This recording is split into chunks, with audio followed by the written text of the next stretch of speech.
Muito boa tarde, bem-vindos ao consultório do Porto Canal. Hoje, nesta primeira parte, vamos falar de intoxicação alimentar. Vamos perceber o que é que provoca, então, esta reação do nosso corpo a certos alimentos e não só. Vamos também perceber quais são as populações mais afetadas, de que forma é que podemos tratar. Vamos então dedicar-nos nesta primeira parte a este tema. Tenho aqui em estúdio uma membro da direção da Sociedade Portuguesa de Gastroenterologia, é a doutora Teresa Pinto Paes, é obviamente gastroenterologista. Muito bem-vinda, senhora doutora. Muito obrigada. É com muito gosto que a recebo aqui, não só assim, mas também à Sociedade Portuguesa de Gastroenterologia, que muito tem feito também por este programa, já com muitas presenças aqui, sempre de mãos dadas, digamos assim, com o nosso programa e com o nosso canal, por isso é com muito gosto que a recebo. Doutora, é um tema que é sempre importante. Vamos perceber que há alturas do ano em que se calhar se assinalam ou que corremos mais riscos, digamos assim. No entanto, estas intoxicações estão presentes, podem estar presentes em qualquer momento da vida e podem acontecer a qualquer pessoa. Sem dúvida. Portanto, recuando atrás na definição de intoxicações alimentares, não são mais do que doenças do trato digestivo, portanto, sintomas do trato digestivo, que já vamos caracterizar, que se manifestam por uma contaminação, seja dos alimentos, ou seja, de água imprópria para consumo, de micro-organismos ou toxinas por micro-organismos patogénicos que desenvolvem uma série de sintomas. Não são nada agradáveis. Que não são nada agradáveis. Já lá vamos também aos sintomas, às manifestações, vai ficar a saber tudo sobre intoxicações alimentares, também algumas formas de prevenção, porque podemos de facto prevenir. Tudo isso nesta primeira parte, por isso convido-o a ficar connosco, até porque já sabe que deve ser durante esta primeira parte que deve, caso queira participar na segunda parte, deve então inscrever-se, deve ser durante este tempo que deve fazê-lo, porque hoje vamos receber, como é habitual às quartas-feiras, o Dr. Ribeirinho Soares, é cirurgião plástico e por isso eu aconselho a inscrever-se, caso tenha alguma dúvida dentro desta especialidade, a inscrever-se a partir deste momento. Deve fazê-lo pelo telefone 22953-8525, se preferir, pode também fazê-lo pelo nosso e-mail consultório@portocanal.pt. Cirurgia plástica na segunda parte com o Dr. Ribeirinho Soares. Os contactos estão em permanência no nosso rodapé, bem como os contactos também da clínica Art Laser, a clínica do Dr. Ribeirinho Soares. Portanto, hoje cirurgia plástica na segunda parte. Para já, nada tem a ver com cirurgia plástica, vamos voltar à gastroenterologia. Vamos então, vamos perceber porque é que o nosso corpo se sente mal, digamos assim, ou reage a alguns destes micro-organismos. Quem são estes bichinhos? Podemos lhes chamar assim? Podemos, perfeitamente. Conhecem-se mais de 250 micro-organismos, embora seja de etiologia bacteriana, portanto bactérias que precisam do seu tratamento, podem necessitar de tratamento com antibióticos, víricos ou então pelas toxinas libertadas pelos primeiros pelas bactérias. O que é que distingue uma bactéria de um vírus? Biologicamente eles são totalmente diferentes, portanto uma bactéria é composto por pelo menos uma célula que tem autonomia e precisa de outra para se multiplicar. Um vírus não. Pronto. Tem implicações a nível de, não só de sintomas, como a nível de tratamento. A maioria das infecções víricas são autolimitadas, as bacterianas podem condicionar sintomas como, portanto, invadir as paredes do intestino, invadir a corrente sanguínea, dar sintomas até como mal-estar geral e febre e podem necessitar de um tratamento com antibióticos de uma forma dirigida. Doutora, ainda há poucos dias trouxemos aqui ao programa, falamos dos parasitas. Aqui também podemos falar de parasitas. Nesse programa, que foi um tema totalmente diferente do que trazemos aqui hoje, ficamos a saber que existem parasitas que são nossos amigos, ou seja, que nós precisamos deles para viver. Em que é que uns se distinguem dos outros? Porque é que uns nos fazem mal, e a doutora, imagino, tem mais ou menos a minha idade, se calhar até mais nova que eu, com certeza recorda-se, já falei nisto outro dia, mas eu lembro sempre de uma série animada que dava na televisão. Sem dúvida, era uma vez. O La Vie, era uma vez na vida. A vida. Que explicava muito bem e de uma forma que me parece bastante inteligente, porque nos explicava a nós crianças na altura que de facto nós tínhamos soldados que defendiam, tínhamos maus que nos atacavam. No fundo é isto que acontece de facto dentro do nosso corpo. Sem dúvida, sem dúvida. Portanto, é o nosso sistema imunitário que está preparado para reconhecer aquilo que é o eu e o não eu, portanto aquilo que é próprio, as nossas células que são nossas, e distinguir aquelas que não são nossas. Por outro lado, há alguma tolerância para alguns tipos de elementos que não sendo, portanto, o nosso material genético, que o próprio organismo reconhece, mas tolera-o porque estamos assim programados para perceber que eles nos fazem bem. Mas eu tolero as mesmas bactérias ou vírus ou que é soutora ou não? Genericamente, numa pessoa saudável, sim. Portanto, aquilo que se está a referir, e um bom exemplo disto, são a nossa flora intestinal, que são uma série de micro-organismos. Que agora se chama microbiota. Exatamente, a microbiota, que agora está na moda e é até um alvo para terapêuticas, tanto de origem funcional como patológica. E que é algo de fascinante, não é? Habitualmente fascinante. O potencial do tratamento nesta área é fascinante e agora fala-se muito em diversas áreas, até na obesidade e alguns síndromes inflamatórios. A verdade é que esse conteúdo da nossa flora intestinal tem um papel ativo no equilíbrio do trânsito intestinal, no bem-estar e até o equilíbrio na fermentação, que é aquilo que mais produz distensão abdominal e desconforto. Daí que existem neste momento no mercado composições com probióticos e simbióticos, são o mesmo que os mesmos componentes que têm os iogurtes que se vendem, que estão à venda nos supermercados, nas grandes superfícies, mas um bocadinho mais completos. E que têm aqueles que dizem que têm não sei quantas defesas, bífidos ativos, que estimulam L-casitase, é isso mesmo? Já estou para aqui se calhar a fazer publicidade ao que não pode ser que me enviem umas caixas de Danones. Neste momento há várias marcas ao dispor, mas sem dúvida. Portanto, isso são nomes de algumas espécies que estão contidas nestes iogurtes ou nestas bebidas de baixo volume e que repõem a normal flora intestinal e, portanto, com o objetivo de repor este reequilíbrio destes micro-organismos. Portanto, estamos a falar de coisas que vivem em simbiose connosco, que nos fazem parte de nós. Fazem parte de nós e que nos fazem. Sim. Estes que nos trazem as intoxicações não fazem parte de nós e vêm de algo externo a nós. Exatamente. Principalmente, como a doutora disse muito bem, os alimentos e a água. E a água, isso. Nós não podemos adivinhar, quando se fala em prevenção, o que é que falamos. Nós devemos eliminar alguns potenciais alimentos ou não. Pois, por completo é difícil. É difícil? É difícil pela vida social e sobretudo nos países ocidentais. Pronto, a contaminação é outra, mas isto está relacionado com as últimas fases da... O que é que quer dizer com isso? Nos países ocidentais a contaminação é diferente, temos menos risco? Por um lado, sim.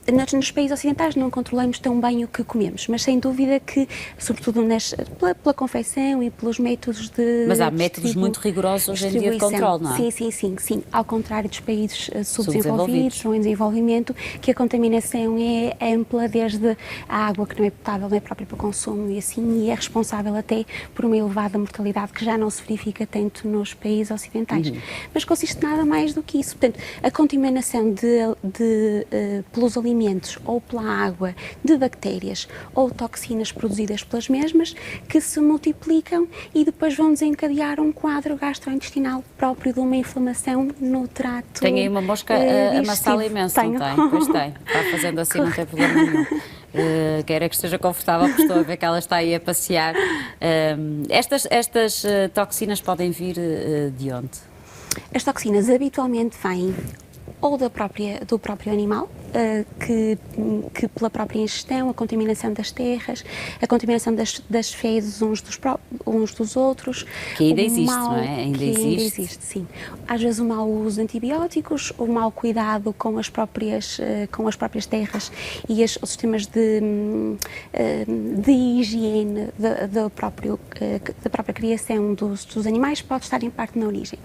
A grande maioria das vezes estes problemas são limitados pela forma de confecção, portanto os alimentos bem confeccionados têm uma menor probabilidade De que alimentos é que estamos a falar? Agora para... Quais são os alimentos mais exatamente, importantes? que é para percebermos. Grosseiramente, os ovos e derivados Os ovos é sempre um drama, não é? dos mesmos, exatamente. Há muita gente que tem medo de comer ovos. Sim, sem dúvida, sobretudo fora de casa. Fora de casa, precisamente. O que é que o ovo pode ter? São as salmonelas? Por exemplo, o grande risco é a salmonelose. E o que é a salmonela? A salmonela não é mais do que também um micro-organismo que existe, portanto, que está contido no ovo, nem todos estão É contaminados. uma bactéria? É uma bactéria, sim. E que, se estando no ovo ou se desenvolvendo pelos ovos que não tiveram um processo de conservação adequada, podem, no desenrolar do processo de confecção dos alimentos, proliferar e, portanto, dar origem a um quadro digestivo gastrointestinal. Mesmo cozinhados, a salmonela permanece lá? Mesmo cozinhados, sim. Portanto, aqui não há hipótese. Cada vez que comemos um ovo, estamos a correr um risco. Mas não é tão comum assim, pois não? Não é tão comum, Mas comum pode assim. acontecer. Pode acontecer. Às vezes basta haver um ovo num pudim, por exemplo, que seja o suficiente. Agora, consequências graves disso já não são... Já não são as que eram. Também já lá vamos mais à frente também para perceber que agora não é para deixarmos de comer ovos, até porque os ovos são dos alimentos mais completos. É verdade, não é, doutora? Não estou a dizer nenhum disparate. Sim, é verdade. Tem não só cálcio, proteínas... Exatamente. Nós devemos comer pelo menos um ovo por dia, ou não é dessa opinião? Pode dizer, sinceramente. Eu sou obrigada a comer um ovo por dia. Sem dúvida que os ovos têm um elevado valor nutricional. A verdade é que a roda dos alimentos foi revista naturalmente, foi revista recentemente e se tem vindo a perder se tem vindo a deslocar um bocadinho o valor dos ovos e dos derivados dos Na sua opinião, animais. de que forma é que se devem comer ovos? Quantas vezes por semana? Neste momento, eu não sou nutricionista, mas neste momento as políticas recentes têm sido mais liberais e há quem diga que até se podem comer 2 a 3 ovos por dia, sobretudo se as claras. Pronto, fazer, por exemplo, uma omelete por dia com a clara? Dos 3 ovos, só uma gema e as 3 claras. E as 3 claras, exatamente. Tem mais proteínas e menos a gordura dos ovos, embora se perceba hoje que a gordura dos ovos não é mais saudável e não tão perigosa quanto se pensava. Pronto, vamos voltar à gastroenterologia, não vou pôr lá aqui a dar opiniões de nutrição. Doutora, outro alimento que podemos... As carnes, essencialmente, são os ovos, os derivados, as carnes e derivados das mesmas, mal confeccionadas. A bibliografia ou os dados epidemiológicos não diferenciam as... Por que é que se tem então aquela mania que a carne de porco deve ser melhor cozinhada porque é mais perigosa ou tem mais tendência a... Isto é verdade ou não? É um conhecimento popular, tem a ver com muitas destas contaminações são pela ingestão pelo próprio animal de fezes contaminadas, é o exemplo da Escherichia coli e portanto tem a ver com a forma de criação, daí que se globalmente, quanto melhor confeccionado, quanto mais completa a temperatura, sim. Bem cozinhado. Melhor. Muito bem. Sim, Mais, globalmente. Mais os laticínios. Todo o tipo de laticínios? Todo o tipo de laticínios, sim. Porquê? Que toxinas ou bactérias é que podem estar presentes no leite e nos seus derivados? Sim, a brucelose é um exemplo mesmo, agora é cada vez menos frequente e também por alterações das próprias, isto já não uma intoxicação alimentar, mas por alterações das próprias proteínas e das natas que possa cursar com algum quadro digestivo. A lactose pode entrar desagradável. Pode entrar neste, ou seja, os intolerantes à lactose, podemos considerar que se a beberem estão a sofrer de uma intoxicação alimentar ou não? São quadros diferentes. São quadros diferentes. Eles tocam-se porquê? Porque num quadro pós-infeccioso, pós-infeccioso, as paredes do intestino ainda estão inflamadas. E a lactase, que é a enzima que digere a lactose, que na população adulta já existe em menor quantidade e em menor concentração, como está muito à superfície, pela própria inflamação, ela perde-se não só em quantidade como em qualidade. E, portanto, a capacidade do próprio de digerir o leite e de o tolerar vai ser pior, não que seja de uma forma definitiva, mas pelo menos transitoriamente.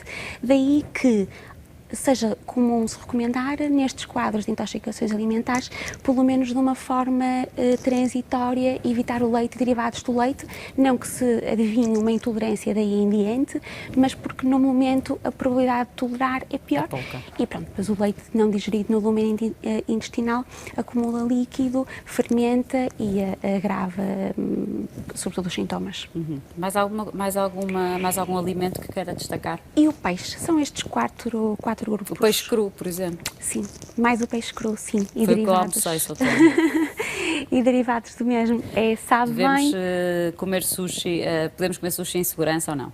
Sim, claro que dependendo de tudo isto, depende, uma maior probabilidade, depende muito sobretudo da forma de confecção e de distribuição. Pronto, e portanto há alguns O que é que sítios quer mais dizer? credíveis do que Exatamente. outros. Temos que ter a certeza que o peixe é fresco? Sim, que o peixe é fresco. Isto Há tem a tipos ver... de peixe que são mais propícios a trazer consigo bactérias ou não? A bibliografia nesse aspecto não é, sim, não é incisiva.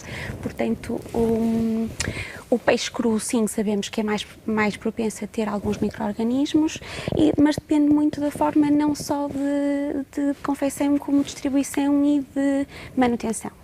O peixe peixe cru é possível, pelo aspecto ou pelo sabor, antecipar alguma saída do prazo, mas nem sempre. Nem sempre. Portanto, depende muito dos sítios e da credibilidade dos mesmos. E o marisco? Também não há certo marisco que provoca grandes intoxicações alimentares, ou não? Sim, também. No marisco já há aqui algumas variáveis que confundem, porque muitas das vezes está associado a alguns molhos, maioneses que têm lá está, ovos. a maionese como contém ovos. Sim, portanto é difícil nestas mariscadas atribuir a culpa toda ao peixe. Ainda bem que já almoçamos, doutora, senão eu começava já aqui a pensar em mariscada, só essa palavra, que como a doutora disse, mariscada, abre-nos logo Estamos no Porto Canal. o apetite.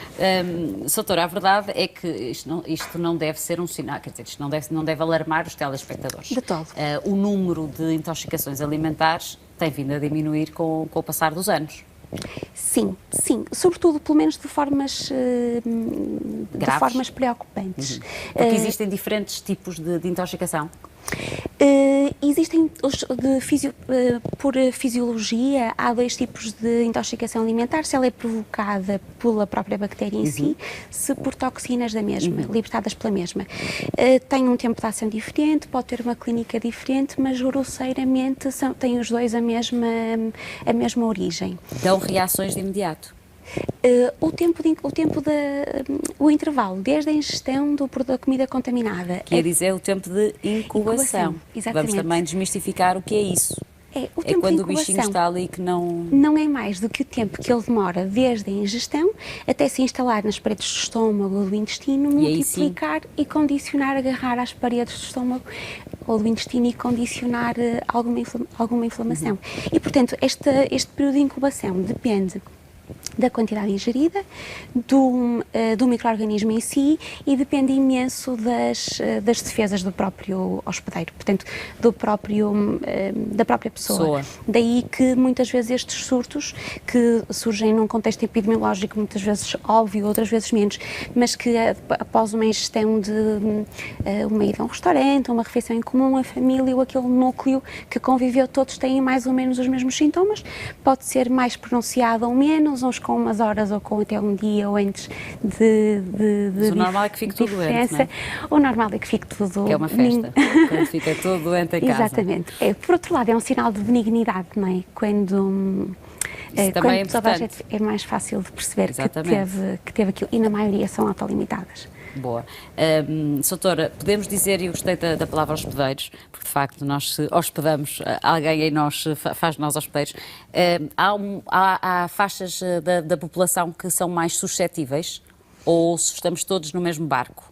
Há faixas da população que são mais suscetíveis a terem critérios de gravidade e que, portanto, e isto recuando na maioria das vezes benigna, e uma suspeita de uma intoxicação alimentar não obriga necessariamente a uma visita médica. Sim. Na maior parte das vezes são autolimitadas e é natural que os sintomas melhorem passados 2 ou 3 dias. Devem motivar. Sem recorrermos ao médico? Não obriga a recorrer ao médico. Então o que é que se faz? Os principais sinais de alarme são a instalação de febre, portanto, os sintomas consistem em dor abdominal, náuseas, vômitos, sobretudo dor abdominal tipo cólica, que pode ser mais ou menos intensa, o mal-estar geral, dores musculares e dor de cabeça. É natural que passados 2 ou 3 dias os sintomas comecem não a resolver, mas a melhorar.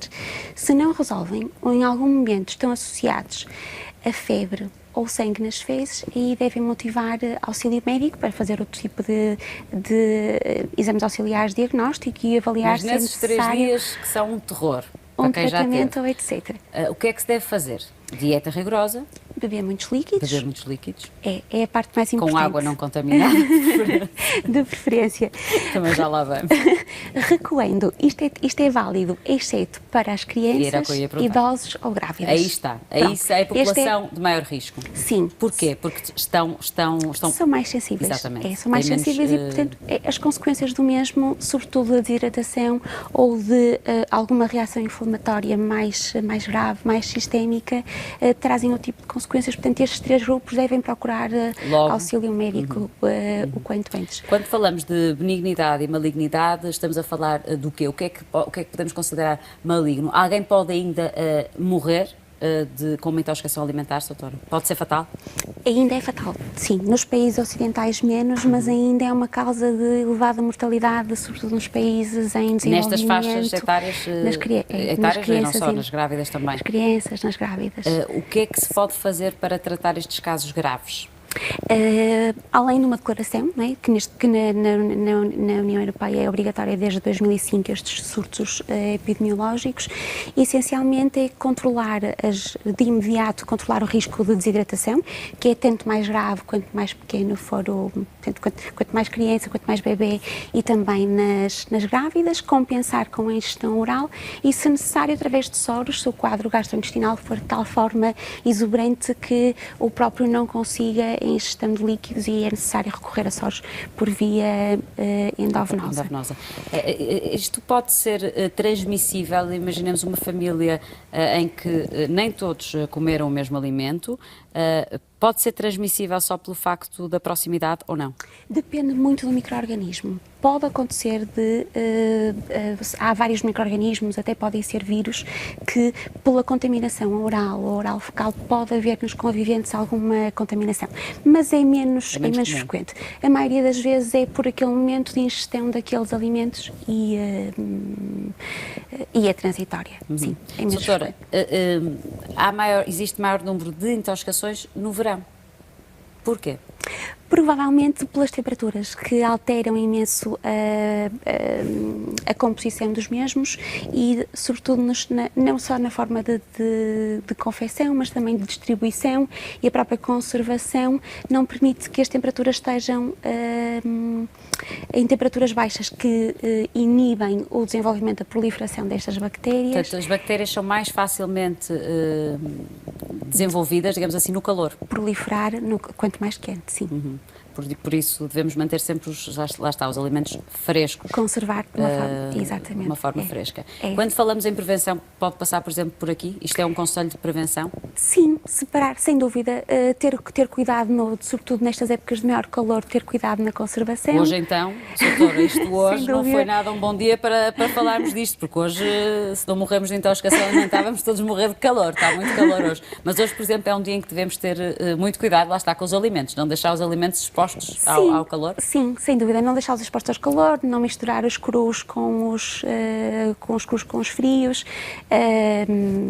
etc. Além dos cuidados com a própria confecção, que devem ser os habituais. Mas sem dúvida que mesmo seja o peixe, por fresco que seja, exposto a altas temperaturas, pode obviamente estragar. Exatamente. Doutora, e a água, como é que se controla? Porque, não sei, da minha ignorância, eu imagino que hoje a água é muito controlada. Todos nós bebemos água engarrafada. A Câmara Municipal do Porto é com muito orgulho que diz que a água do Porto é talvez das melhores águas que temos na Europa. Onde é que podemos beber água contaminada? Pode ser, a água está em todo lado, não é? Não só na água que nós bebemos, mas também na própria confecção de todos os alimentos, arroz, carne, etc. Até muitas vezes nas saladas. Bom. As saladas mal lavadas ou lavada com água que não seja potável, pode ser... Eu é que estava aqui com a minha mente muito virada só para a água que bebemos. Deve ser do calor que está, que eu só pensei em beber água. Portanto, pode ser por aí. Pode. Muitas vezes até o gelo acontece nas locações, nas férias. Muitas vezes até o gelo, se não for feito com água potável. E nas populações mais rurais existe mais este perigo, digamos assim? Em relação à água, sim. Porque ainda há muita gente que recorre aos poços e a probabilidade alternativas mais rurais, digamos não assim. Potável, sim. Portanto, terem atenção também a tudo isto, mas ao mesmo tempo temos que nos hidratar bastante. Exatamente. Não é? Temos é que saber exatamente o que é que estamos a consumir. Soutora, para terminar, esta Sociedade Portuguesa de Gastroenterologia de alguma forma dá apoio também nestas situações. Qual é a vossa principal missão? Quem quiser conhecer a sociedade, como é que o pode fazer? Sem dúvida, isto é uma das doenças do foro digestivo e, portanto, é também não digo dos principais, mas um importante motivo das nossas consultas em ambulatório, com ou sem sinais de alarme que preocupam, às vezes, famílias e que nos procuram para ajuda. A Sociedade Portuguesa de Gastroenterologia está disponível para aumentar o awareness, portanto, o conhecimento deste tipo de patologia, sobretudo no que diz respeito para esclarecer, por exemplo. Aos sinais de alarme, sim. A nossa melhor forma de nos encontrarem é online, através do nosso site da Sociedade Portuguesa de Gastroenterologia. Tem alguma bibliografia sobre várias doenças do trato digestivo e esta como uma causa aguda de sintomas de gastroenterologia, de sintomas do trato digestivo está contemplada. Qualquer questão também existe um local para as colocar e, portanto, a Sociedade Portuguesa de Gastroenterologia está aberta à população e especialmente aos telespectadores do Porto Canal que acompanham este programa. Doutora Teresa Pinto Paz, foi um gosto recebê-la aqui. Igualmente. Muito obrigada pela sua presença. Obrigada a nós. Não se esqueça de cumprimentar com certeza. O professor Guilherme Macedo. Agora disse, ficou aqui. Mando-lhe um grande beijinho, que é uma pessoa de quem nós gostamos muito aqui no consultório do Porto Canal. Muito obrigada mais uma vez por ter estado connosco. Vamos então fechar esta primeira parte, dedicada então às intoxicações alimentares, e após o intervalo vou receber o Dr. Ribeirinho Soares. Aí a especialidade, já sabe, é cirurgia plástica e nessa altura quem coloca as questões são os telespectadores que acompanham o programa. Para participar deve ligar o 22 953 8525 ou escrever-nos para consultório@portocanal.pt. Vamos para um curto intervalo. Até já.